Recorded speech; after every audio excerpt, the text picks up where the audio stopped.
இப்ப வந்து மனம் வந்து சுதந்திரமானது ஓகே. இதுல எண்ணற்ற எண்ணங்கள் வந்து தோன்றுதுன்னு சொல்றீங்க.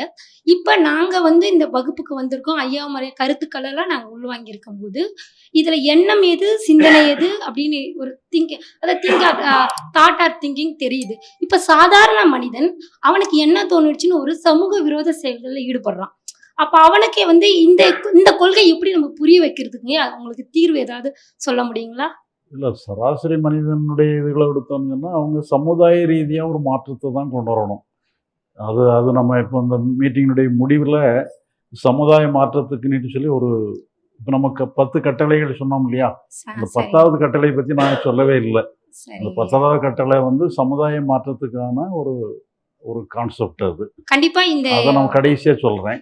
சரிங்க. திங்கிங் அண்ட் தாட்ஸ் வந்து சமுதாயத்துல எல்லாருக்கும் தெரிஞ்சுச்சுன்னா, சோ அவங்க விழிப்புணர்வா இருப்பாங்க. இல்ல நன்றிங்க. அப்படி இருந்ததுன்னா அவங்களோட பிரச்சனை கொஞ்சம் குறையும். அது யார் ஆமாங்க. யாரெல்லாம் தெரிஞ்சுக்கிடுறாங்களோ ஏன்னா இப்போ வந்து இப்ப நாம வந்து எங்கேயோ ஏதோ ஒரு உலகங்கிறது விரிஞ்சு பறந்து கிடக்கு. நாம எங்கேயோ ஒரு மூலையில இருக்கிறோம். நாம என்ன செய்றோங்கிறது நெறைய பேருக்கு தெரியாது. நான் கூட ஒரு YouTubeல பார்த்தேன். ஒரு லேடி பேசிட்டு இருக்குது. அது தாட் அண்ட் திங்கிங்கிறத பத்தி தான் பேசுது. இந்த தாட் அண்ட் திங்கிங்கிற வார்த்தையே நம்மட்ட இருந்து தான் வந்திருக்கு வெளிய.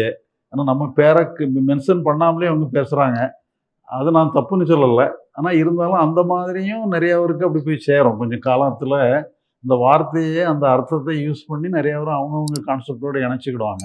இப்ப இணைச்சாலும் கூட நெறைய பேருக்கு போய் சேர்ந்துரும். நம்ம கான்செப்ட் தான் போகணுங்கிறது இல்ல. ஏதோ ஒரு வகையில விஷயத்த கொண்டு சேர்த்தாச்சிரலாம். அப்ப அந்த மாரி இன்னும் கொஞ்சம் நாள் கழிச்சு அது அதெல்லாம் சேரும் அது. இப்போதைக்கு தெர்ல. அப்ப அந்த எண்ணம் வந்து இப்ப வந்து ஃபார் எக்ஸாம்பிள் வந்து இப்ப குழந்தைங்க இருக்கிறான்னு வச்சுக்கோங்க. பேரண்ட்ஸ் வந்து இப்ப நம்ம வந்து அவங்கள கட்டுப்படுத்தவே கூடாது. இயல்பு அப்படின்னு சொல்லிட்டு நம்ம அப்படியே விட்டுடணுங்களாமா ஐயா? அவங்களுக்கு வந்து நல்வழிப்படுத்துறதுக்கு நம்ம சில அறிவுரைகள் கூறலாங்களா? அதான் ஏன்னா, நீங்க வந்து ஏன்னா நம்மளே வந்து நம்ம அகத்தால நம்மளால சரி பண்ண முடியல. சோ அது இன்னொரு பிறவி. அதை எப்படி நம்ம வந்து ஒரு பேரண்ட்ஸ் வந்து அவங்கள வந்து கண்ட்ரோல் பண்ணணும், அவங்கள கைட் பண்ணணும்னா, அது சொல்லி தானங்க ஐயா ஆகணும். இல்ல அதான் இப்போ அதைக்கு இதெல்லாம் வந்து அவங்களுக்கு ஒரு அறிவு போட்டுற மாரி தாட்னா என்ன, திங்கிங்னா என்னங்கிறதெல்லாம் சொல்றது வந்து இன்னும் அவங்க அந்த அளவுக்கு மெச்சூரிட்டி ஆயிருக்க மாட்டாங்க. மெச்சூரிட்டி ஆகும் பொழுது இந்த மாரி கான்செப்ட் எல்லாம் கொஞ்சம் கொஞ்சமா குடுக்கலாம். 2வது குழந்தைகள வந்து அது நல்லாவே தான் இருக்குது. காலப்போக்குல தான் அது அறிவினுடைய இன்டர்ஃபியரன்ஸ்னால அந்த இன்னோசன்ஸ் கொஞ்சம் பாதிக்கப்படுது. அது நம்ம கொஞ்சம் கேர்ஃபுல்லா பார்த்து பார்த்து தான் வளர்க்கணும். நம்ம ஹார்ட் அண்ட் ஃபாஸ்ட்டா சொல்ல முடியாது. இப்படித்தான் செய்யணும், இந்த மாரி கண்ட்ரோல் பண்ணணுங்கிற மாரி நம்ம ஹார்ட் அண்ட் ஃபாஸ்ட்டா வைக்க முடியாது. இது இருக்கிற சூழ்நிலைக்கு தகுந்த மாரி நம்ம அந்த குழந்தைகள வளர்த்துக்க வேண்டியது. நன்றிங்க.